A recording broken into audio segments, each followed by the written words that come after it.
And it changes across all the way. Grayson Grundhoefer, SicEm365.com. joins us now. And Grayson, yesterday announced that the coaches are working on some adjustments to the recruiting calendar that would at least move the early signing day up until the first week in December, before the conference championship games and before the transfer portal officially opens. What are your thoughts on that, especially when it comes to roster building and the way that this will flow a lot easier than it was if this does go through? Right. I mean, I think it's a good thing. And I think, honestly, this year, it was just one of those years this year where it just became a huge talking point because of I just felt like there were so many more negatives about the fact that it was so late in the calendar, and it really did not flow well at all. And it led to a lot of problems with, various things. I mean, whether you want to talk about tampering or if you want to talk about, just the calendar and just the fact that, some kids aren't able to play in, certain games because they're having to look to the transfer portal and things like that. So I do think moving it up makes a lot of sense. I think, right now it's still an imperfect science. I don't think any of this has been completely figured out. I mean, whether you're talking the transfer portal or, other things like NIL, obviously a lot to still figure out and adjust there. But I do think they're at least trying to make an effort to see what what tweaks and what changes could do and see if they're positive. And I think in this case, it will end up being a positive thing for the players, the coaches, and for all the programs recruiting various transfers.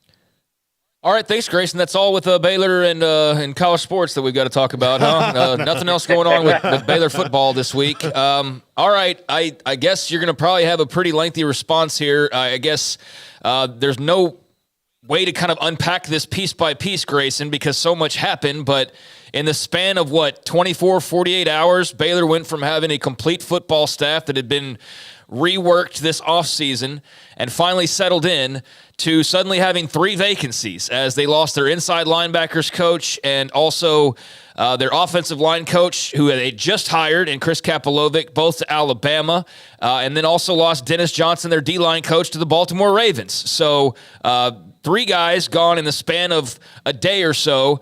They're now 2/3 of the way through the hires, though. Jamar Chaney, we learned late last night into this morning from Western Kentucky, will take over inside linebackers, and Mason Miller from Tarleton State taking over the O-line. So that leaves just the D-line. So there's the stage set up, man. However you want to unpack all that, what are your thoughts on the sudden departures and how Aranda and company have responded and what all this means in the long run? Right. So, I mean, I guess going piece by piece in this, losing Coach Cap to Alabama was kind of the first domino, right? And that happened Sunday night going into Monday morning. And it was one of those things that was a little bit unprecedented for anyone that follows this, just because he'd only been at Baylor, hired 2 months before this decision, but really had only been at Baylor for a month or a month and a half, like not long at all. And so you kind of put that together and you're just thinking there's no way that this is going to happen, but it did. Sunday night, the team was informed, team started to know and figure out that was going to happen. Monday morning, it's announced by everyone that he's going to Alabama to join Kalen DeBoer's staff, and you're like, okay, well, that's not ideal for a variety of reasons, especially because, I mean, guys, really, when you look at Baylor over the last, really since our Browse left, the teams, in my eyes, that have been the best teams during that stretch, when you look at 2019, 2021, were because their offensive line play was good.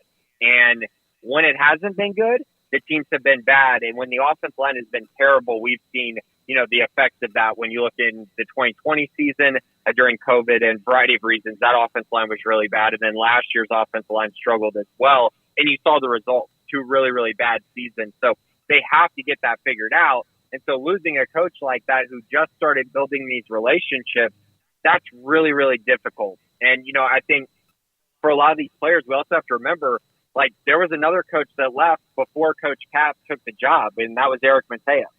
So these guys have had 3 offensive line coaches in the matter of, 3 months, really. And so that's really, really a tough thing, I think, for these players relationship-wise. And then you move forward to, Monday afternoon, Alabama misses out on their top target at the linebacker coach position. He's going to Tennessee. And so Christian Robinson immediately it seems like, accepts the job offer. So we find that out. That one's tough for the recruiting side of things, the relationship.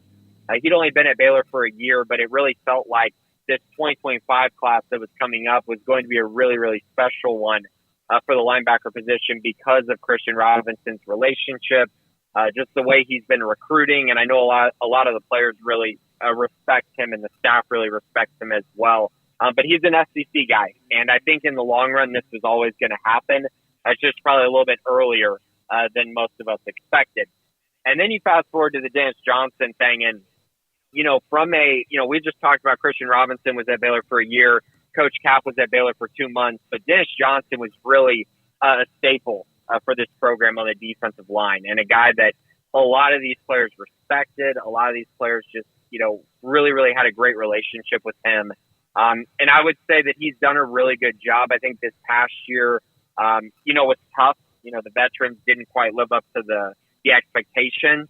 But I think in general, he's done a really nice job, and that's going to be a tough loss. Obviously, he's going to the NFL. That's great. But I know for the players specifically, that's a really, really tough one for his position group. So I'm fascinated to see, what direction they go there. As far as the hires they made, Jamar Chaney, up-and-comer, coaching linebackers, which also Dave Aranda is going to be coaching. So you put that together, and I think you're going to have a good recruiting duo there. And obviously on the field, you feel really good about what Dave Aranda is going to bring to the table for the linebackers.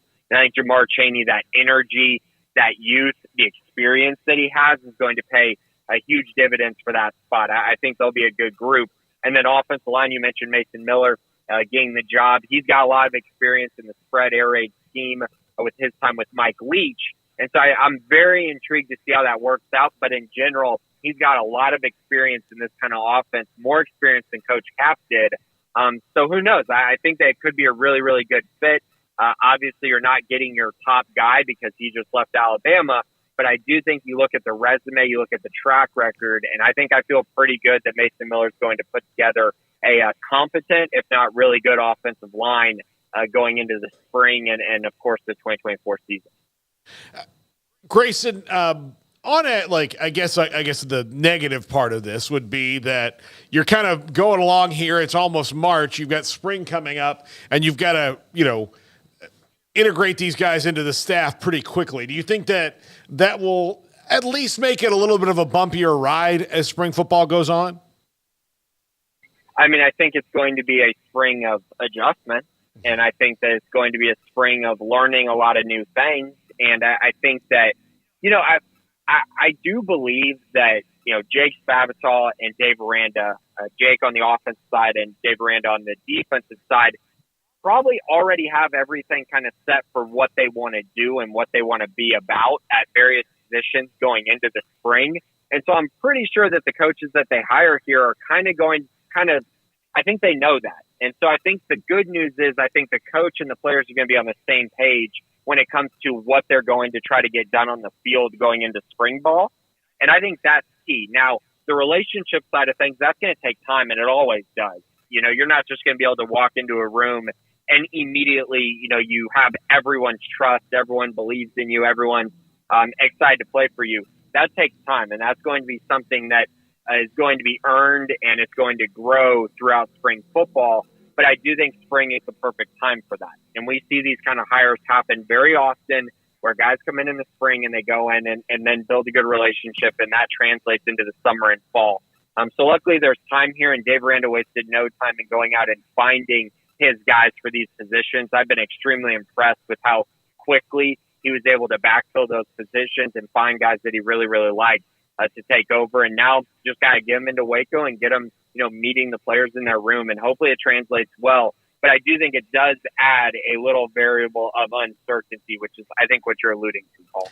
How much uncertainty is there in regards to what they'd already done in the transfer portal now? Is everything kind of locked in and tucked away, or does this kind of open up things once again? So from my vantage point, I think everything is pretty locked in as far as going through spring football. Now, there is another transfer portal window after that. And so if guys, go into this time period and things don't, go well or they're not happy, then yeah, I mean, there's going to be an opportunity to transfer, come the summertime after spring football.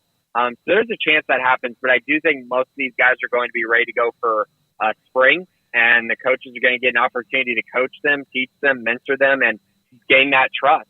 And then we're going to see what happens after that. Now, I will say, Baylor, in my eyes, I'm expecting there to be attrition on this roster going into like after spring football when guys kind of see where they are on the depth chart. But I think for the transfers, I think Baylor is still in a really good position to keep those guys. And then, of course, with the new, the later transfer portal window, they'll also have an opportunity to land some other guys as well if more scholarships become available.